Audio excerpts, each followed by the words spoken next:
I guess I am a smooth operator.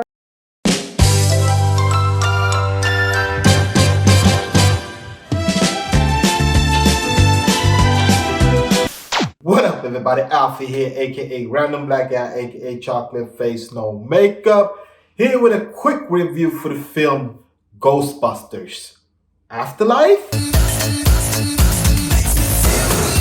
Yes. Ghostbusters Afterlife is the newest sequel of the film Ghostbusters 2, actually. This is not the dreadful Ghostbusters that came out 2016, starring Kristen Wiig.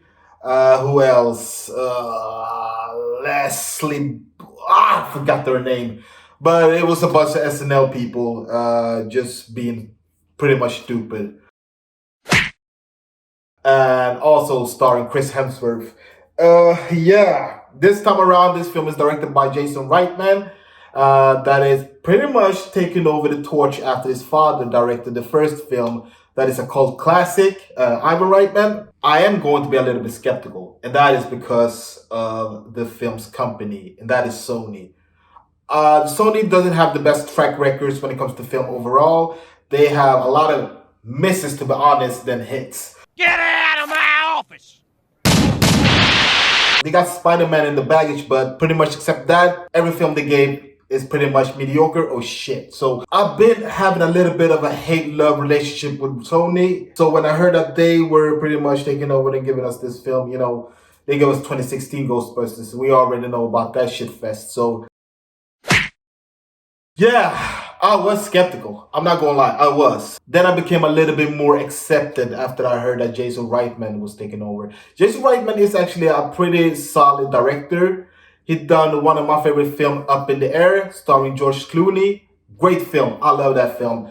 Not a lot of stuff is happening in that film, but the dialogue and the cinematography is just great. So I love that film.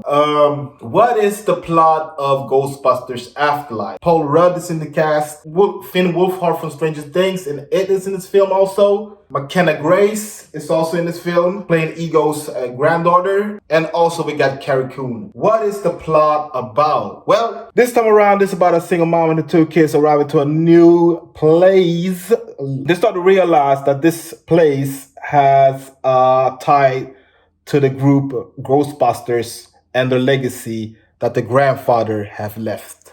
So yeah, that is pretty much the plot. Just to be precise. What do I think about Ghostbusters Afterlife? As a fan who grew up with Ghostbusters, I even love the cartoons that came in the 90s. I love the first film. The second film is not that great, but it's still a guilty pleasure.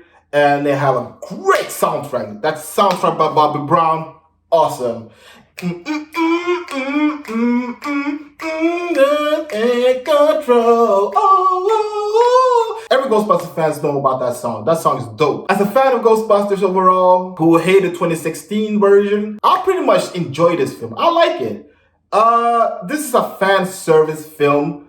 The plot is all over the place, but overall, this film is solid. The direction by Jason Reitman is good. The casting is great, and overall, this is pretty much giving us what us fans needed, and that is a pretty solid plot, great acting, awesome special effects, and Easter eggs that is just crammed all over the film, and pretty solid fan service. This film, to me, it has a lot of emotions, and it is still fun because this is pretty much the new generation of Ghostbusters. We are introduced to the new family. They are pretty much Egon's grandchildren. And to know that the actor who played Egon is not around anymore, I think did a great job around and gave him pretty much a solid character arc or a character conclusion, and I thought it was good. As a fan of Ghostbusters, it was a little bit sad knowing that the original cast, I can't spoil, this was pretty much a send-off, but still I'm always going to be in the camp of the original Ghostbusters because that's one of the films that I saw as a kid. But still, I thought it was pretty good. They gave us a story that is relatable. It's about family, it's about taking over the legacy. It's about finding your place. It's about, family dynamic. And I thought it was pretty much handled well.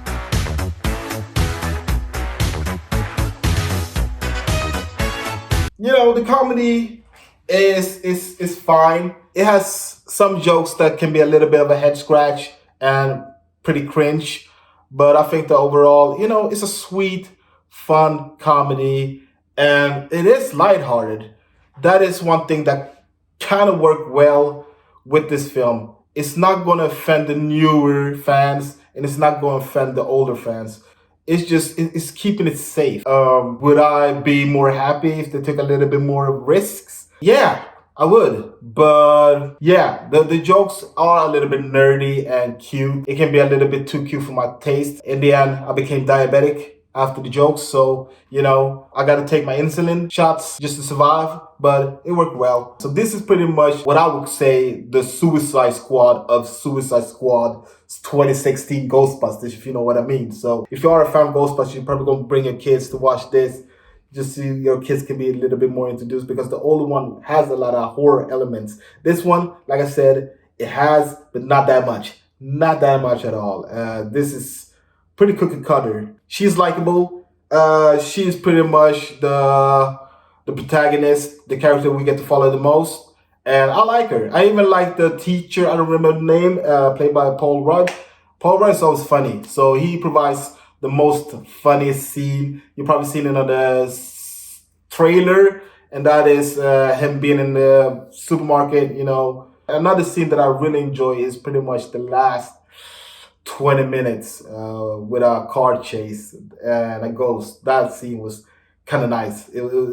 It brought a lot of nostalgia to me, and it was a really satisfying scene overall. I enjoyed that one a lot. I gotta be a little bit nitpicky. Sorry, don't hate me, but I think that Jason Reitman, I get it. He wanted to add a lot of stuff into this film.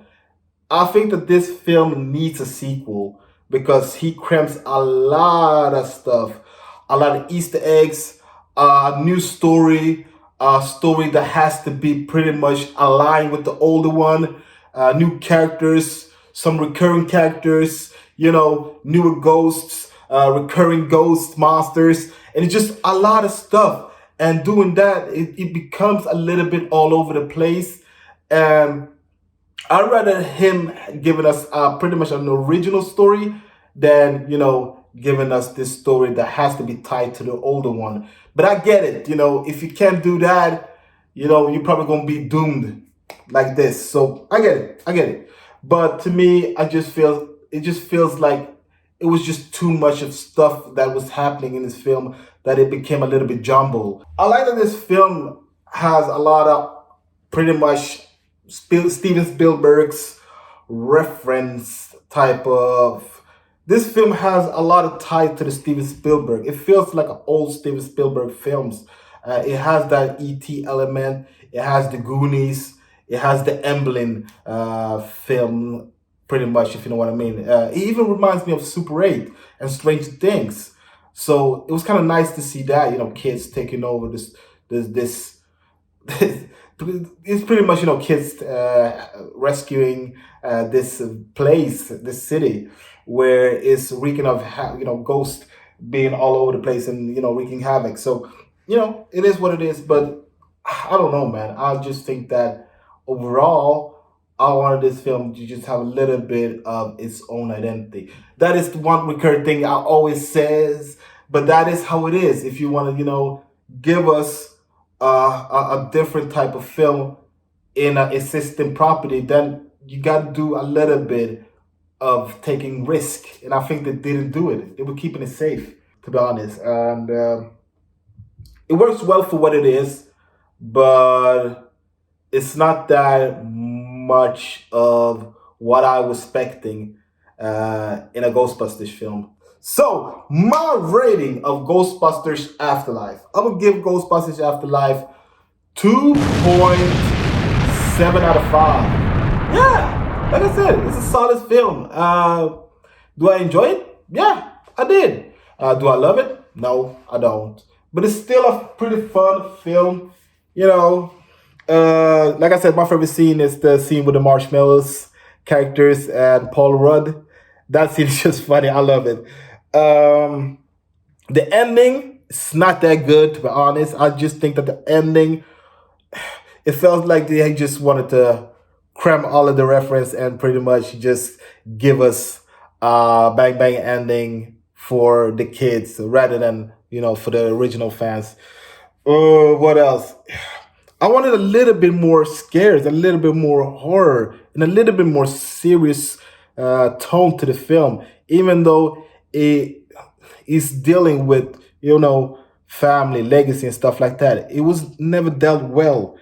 Um, in the end, this film, it's just a nostalgia dose of a film and a film that has a little bit of reference all over the place. You got the Twinkie there, you got the classic lines there, you got the ghost detector, you got all of the stuff that is pretty much Ghostbusters. And like I said, in the end, this is a passing torch film. Hopefully, the sequel can be a little bit of its own and not be a little bit much of an introduction film with a lot of reference. Because in the end, to me, it's just safe.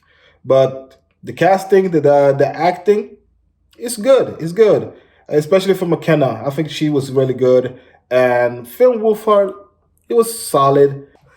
So, 2.7 for Ghostbusters Afterlife. Anyways, guys, what do you think about Ghostbusters Afterlife? Do you like it? Do you not like it? Write your comments down below and let your boy know. And don't forget to like, comment, and subscribe. And don't forget to click on the notification bell so every time I upload a new video, you'll be the first to see it. My name is Alfie, aka Random Black Cat, aka Chocolate Face No Makeup, with my review for the film Ghostbusters Afterlife. Until next time, guys, I'm gonna give you out there. Peace.